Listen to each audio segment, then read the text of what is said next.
Hey, what's going on, everybody? It's Alex from TCG Discussions coming at you with a Goget Xeno deck profile.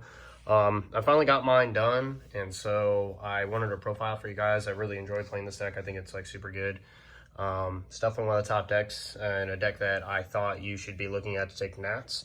So I thought I'd give you guys a profile. I'm going to give you another deck profile, so look forward to that coming soon, of another deck that I think is really good, and I can't wait to show you guys that one.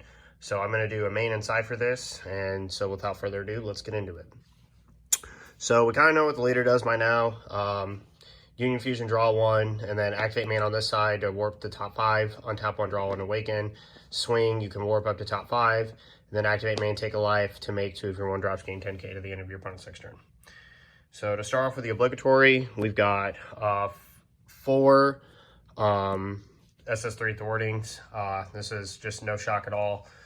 You should have this card at 4 in your deck. It's just one of your best turn 1 plays. 4 Fearless Fusions, and then 2 Gogeta Marvelous Mites.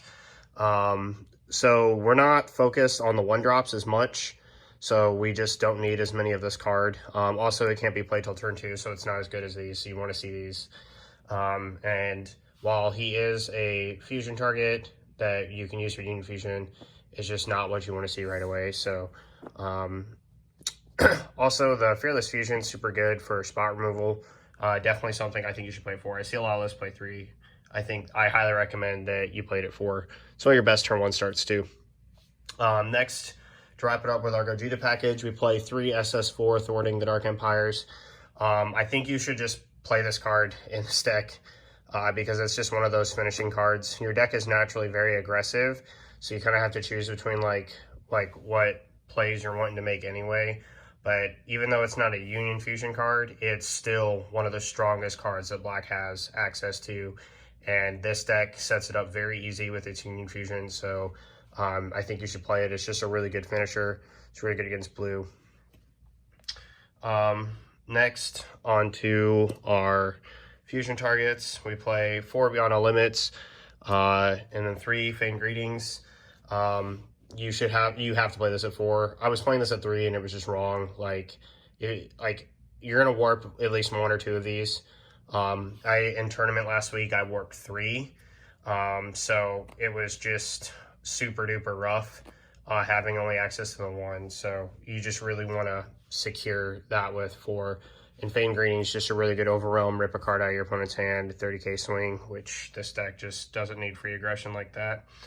Then for the True Fighting Spirits, we play 2 Vegetas, and then 4 Son Gokus. The Vegetas are just fine. It's good against blue. You play a 3rd in the side, I think. In case you do go into the blue matchup, it's just not as prevalent right now, especially with Icarus hit. And then this card's just always good, putting that pressure on your opponent's hand when they go to negate your attacks. Onto the super combo. We play 4 Vegeta super combo. No shocker here. It's the best black super combo in the game. And then the next 12 are what I call the best targets to warp. And I cannot wait to actually talk about these.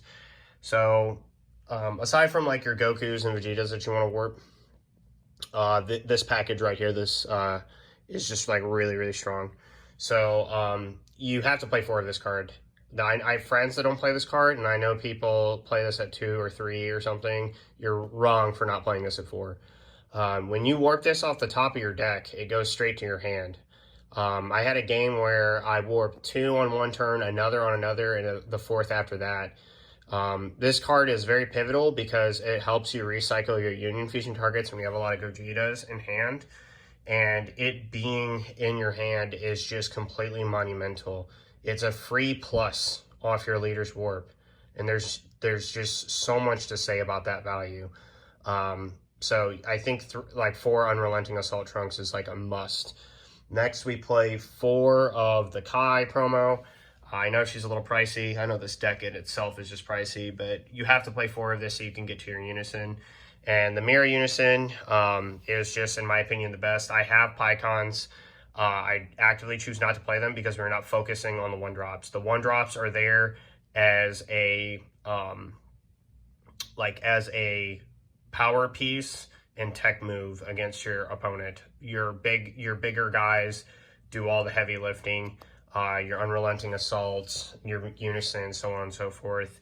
And your SS4 thwarting will seal the game if you haven't sealed it already. But to talk a little about the Mira, like, he is broken in this deck. He is a draw, so he also warps cards out of your hand, which helps you fix your warp area. When you get to like a certain point, like if you see one of the Union Fusion pieces out there, you can just warp away that, send the other. You can warp this away. You can warp a copy of himself away. Although I don't recommend doing that. You kind of want to like filter underneath to charge him and get him up on his markers as high as possible. And then the fact that he has a Mirror Creator Absorbed effect built into his Unison is just broken. So, and then she's just a free value. Just 12 cards that you guaranteed want into your warp at all times in a deck that warps the way that it does, like this, is just really good.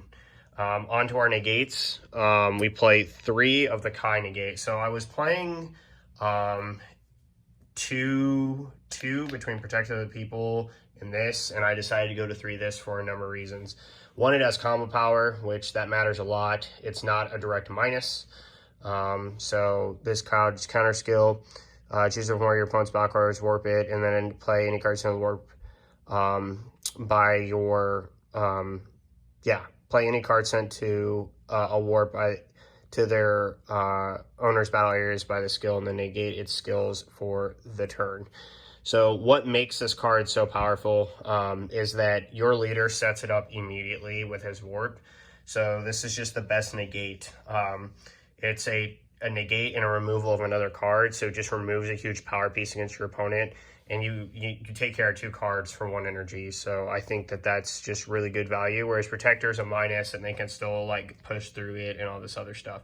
But we do play Protector on the side because you know me, I love Protector. 2 Super Kamehameha. This is just for those pesky negates, or those cards that you know that your opponent can play in their deck that you just don't want them to drop. So yep. We play that, and then on to our 3 1-0s. We play Champa, Bardock Fighting Against Fate, and then Heroine's Lineage. Heroine's Lineage is going to become pan when I get one from the new set 15, because this deck just plays too many battle cards to not do that. So Fighting Against Fate's just really good, and then the Champa is there to just seal the deal on another attack, maybe on Mira, maybe something else.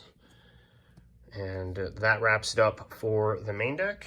Onto the side, we play 2 Secret ID. Yep, it's just a really good overwhelm card. You want it against decks that you know you're going to have to play against that have like lots of low-level cards, beat sticks, so on and so forth. This is really, really strong against SS4 Bardock, which is only going to get better with their new SCR. So I think that you should look at this as a side deck tech. And then just extra removal, like extra wide removal. And then we've got 1 Jiren, Survival of the Fittest for blue. Not a lot to say about that. We play 3 Daburo Ritual Hands. This is for Cell. This card literally just breaks Cell. Why does it break Cell? Because DMS as a counter to this card does not exist against this deck. You just warp it with thwarting, or you warp it with something else, so it's just not going to really do anything. And if they have to commit an energy to a DMS, they're probably going to be behind curve on other cards they want to play. Vegeta True Fighting Spirit. This is in case you can't play against blue. There's a 3rd. Next, we play 2 Super Kamehamehas in the side. I have these in here just in case like this card's like super effective against a specific type of strategy that's like trying to stall you. So for example, Topo is like a really big problem. The boo thing. So like if you play against Cell Surge and you play this, you're going to take your own life, you're going to try Self-Awaken, you're going to beat them down, right? But at the same time, you're going to have this card in here to stop the boo, which is just really important. Just so floods like that. Also against Yellow Frieza, it's really good against that too. To stop the, the Robotic Riposte. And then we got 3 Petrifications. This card is just one of the best negates that's like ever existed for black. Like I can't express this enough. So what you do, I'll read the card text to you. So if your leader is black, negate the attack, and if you choose one of your, you may choose 1 card from your hand, placing it in your drop area. If you place a card in your drop area, choose up one of your opponent's battle cards, ignoring barrier, it can't attack. be placed in your opponent's combo area or activate skills until the end of your next turn. So why this card is so powerful. So again, it can be a 2-for-1. So it can negate an attack, and then you can choose another card. But the key thing that makes this card clutch is it stops autos. So it says it cannot activate the effects. The autos that go into pending just will not activate, period, even if they've met their activation requirements. So it's just super strong and a card that I highly recommend. And then, of course, I talked about it, to Protector of the People. This is best against the Bardock's crew decks, Brawly, but we don't have a lot. Brawly is a little bit tougher to deal with because Brawly BR red is just like hyper aggressive with big cards. So like this card has like a low impact value. So it's probably best to like play at least like Petrification or something else. But yeah, there's just lots of strategies that you can stop in the aggression. You can stop the mirror with this. It's just really, really strong.